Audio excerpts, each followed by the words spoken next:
मराठा तरुण महाराष्ट्रीयन आहात तुम्ही आणि एकाने दिल्ली जागवली एकाने राज्य मराठवाड्यात एक मोठी क्रांती सुरू केलेली आहे, तुम्ही मराठ्यांची केलेली आहे, तर हे देशामध्ये एक वेगळी क्रांती घडून आणते. हे बघा, आपण यांच्यात विद्यार्थी म्हणून बघूयात, त्याच्यात ना आपण मराठा म्हणून बघूयात ना ओबीसी म्हणून बघूयात. गोरगरिबांचे लेकरं देशभरातले आणि त्या गोरगरिबांच्या लेकरांवरती अन्याय जर दिल्लीमध्ये होतोय, दिल्ली ही आमच्या देशाची राजधानी. आम्हाला जर देशात कुठं न्याय नाही मिळाला तर आपण राजधानीत येतो न्याय मागण्यासाठी. इथं गोरगरिबांचे लेकरं विद्यार्थी न्याय मागायसाठी आलेत आणि सोनमजी या ठिकाणी आंदोलनाला बसले आणि त्यांच्यासोबत अभिजित भैयासुद्धा बसलेत. आपण त्यांना साथ दिली पाहिजे, कारण क्रूरपणानं जर सरकारनं त्यांच्यावरती हल्ला केलाय तर आपण मदतीला का जायचं नाही. आम्ही ताकते नाहीत. काय असतं बरं का, आपणच निवडून दिलेल्या लोकांना जर माज आला, निवडून दिलेल्या लोकांना जर त्याची जाणीव राहिली नाही तर त्याला जाणीव करून द्यायला लागती. तू आमच्या जीवावरती येत, तुला आम्ही पाडू शकतो, गावागावात हिंदू सुद्धा देऊ शकणार नाहीत. इथून पुढच्या काळात जर हल्ला झाला तर राज्याचं देशभरात भाजपाच्या मंत्र्यालाच फिरता येणार नाहीये. इतकी भयानक परिस्थिती होऊ शकते. साहेब, हिंदी में आप सांगा की काय चर्चा झाली तुमच्या दोघांमध्ये, चर्चा काय झाली? मी आंदोलनाच्या संदर्भात सगळे जाणून घेतलं. सोनमजींची काळजी घ्या म्हणून मी सांगितलं.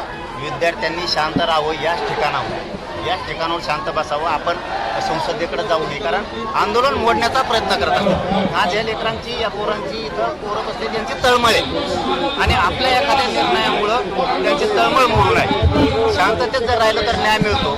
आम्ही शांततेचं आंदोलन महाराष्ट्रात केलं, आम्हाला माहीत होतं शांततेच्या आंदोलनात किती ताकद आहे.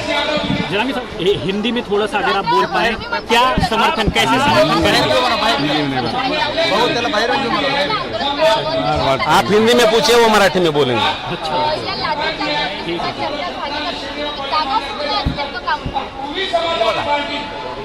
शांततेत आंदोलन करायला लोकशाही मार्गानं कोणीही रोखू शकणार नाही.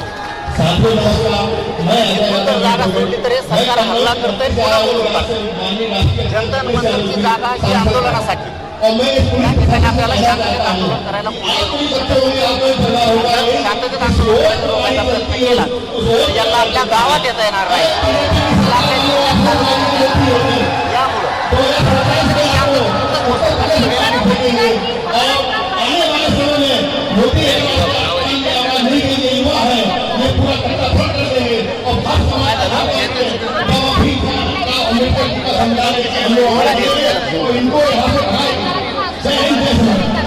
बघा, एवढी ताकद नाही त्यांच्या. हल्ला केला आता ते शोभा राहील या आंदोलनाच्या मागे. फक्त कोणाकडून राजकारण होऊ नये, आमच्याकडून पण नाही आणि आमच्याकडून पण नाही. राजकारण झालं आपण विद्यार्थी म्हणून लढायची लोक पक्ष सोडून घेतले आणि या विद्यार्थ्याच्या पाठीशी उभा. चलो, धन्यवाद.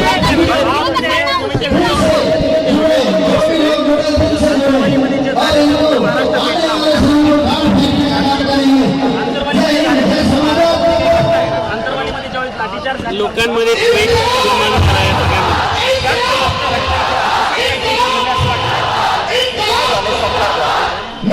आपण गोरगरिबांनी आणि त्याच गोरगरिबांच्या लेकरांचे मुर्दे पाडायचं सरकार करायला, त्यावेळेस जनतेनं सावध व्हायचं. भाजप म्हणून चालत नाही, महायुती म्हणून चालत नाही. तुम्ही मतदान बीजेपीला करणार, महायुतीला करणार, परंतु तुमच्याच लेकरा बाळाचं वाटलं होतंय. भाजपमधल्या लोकांनी सुद्धा समजून घेतलं पाहिजे. पक्ष जास्त मोठा मानायचा का स्वतःचं लेकरं मोठं मानायचं, हे भाजपच्या सुद्धा मतदान केलेल्या लोकांनी ओळखलं पाहिजे. सत्तेच्या वेळेस, राजकारणाच्या वेळेस तुम्ही अवश्य त्यांच्या बाजूने राहावा, पण या दिवशी तुमच्या लेकरावरती हे सरकार हल्ला करतंय.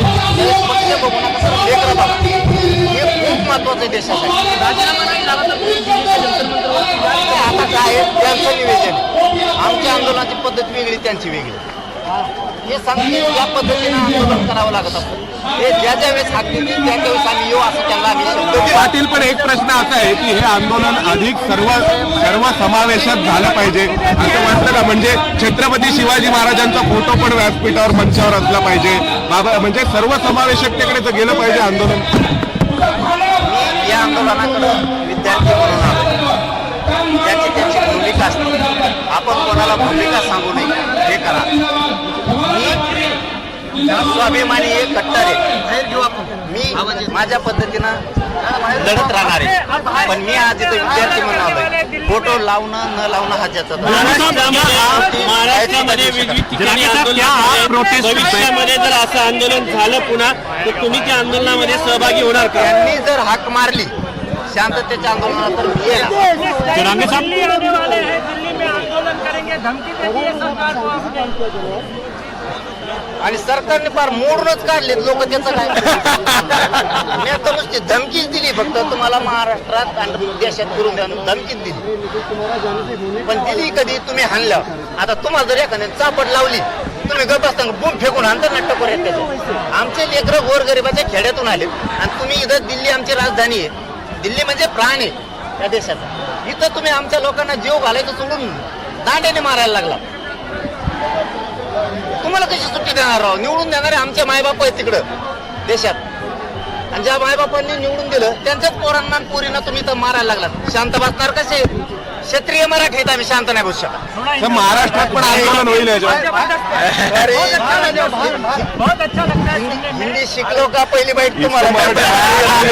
विपक्ष जरांगे साहब, विपक्ष एक साथ एक मंच पर है, आप भी यहाँ पर आ चुके हैं। दीप्ति ने कहा है आप भी प्रदर्शन करेंगे, ऐसा कुछ है? काय करा? आप दीप्ति ने कहा है आप भी प्रदर्शन करेंगे। हे बघा, त्यांचं जे जे निवेदन असेल